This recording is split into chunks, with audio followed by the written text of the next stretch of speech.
આપના વિસ્તારને આપણે કેવી રીતે બચાવી શકશું એનું ચિંતન તમારે અને મારે કરવાની જરૂર છે।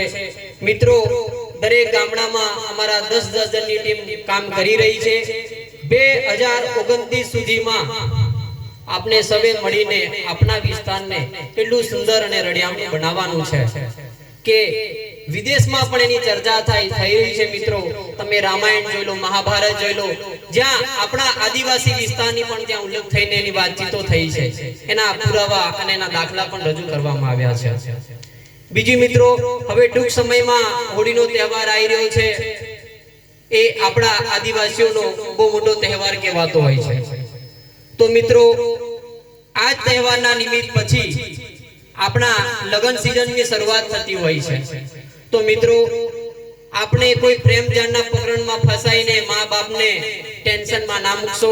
બાપુ, લગભગ 500 ઉપર સુસાઇડ અમારા વિસ્તારમાં ગયા વર્ષમાં છે। જે ઝેરી દવાઓ પીધી છે, ઘણો ફાંસો ખાધો છે। એ કેમ થઈ રહ્યું છે કે આપણા વિસ્તારમાં શિક્ષણનો અભાવ છે એટલા માટે। વડીલો, બહેનો અને ભૂલકાઓને મારી એક જ વિનંતી છે કે આપણા બાળક ક્યાંક રખડતું દેખાય, ક્યાંક રમતું દેખાય તો એને ઉઠબેસ કરાવીને સ્કૂલમાં મૂકવા જાઓ। એને તમે કડિયા કામ માટે જોડે લઈને ના જશો। માતા બહેનોને ખાસ વિનંતી છે મારી આ, જો આપણામાં શિક્ષણ જ નહીં હોય તો આપણે આગળની ચિંતન કરવાની કોઈ જરૂર નથી, ત્યાં જ આપણું પિક્ચર પૂરું થઈ જાય છે।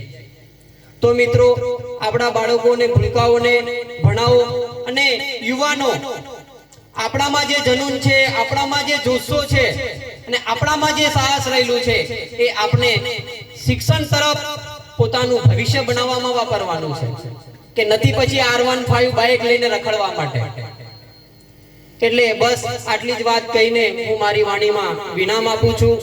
બાપુ, નવા વર્ષના અમે નાના માણસના કામ કરી શકીએ એટલી શક્તિ આપજો, એ જ વાણીને કહીને વિરામ આપું છું। જય સદગુરુ મહારાજ।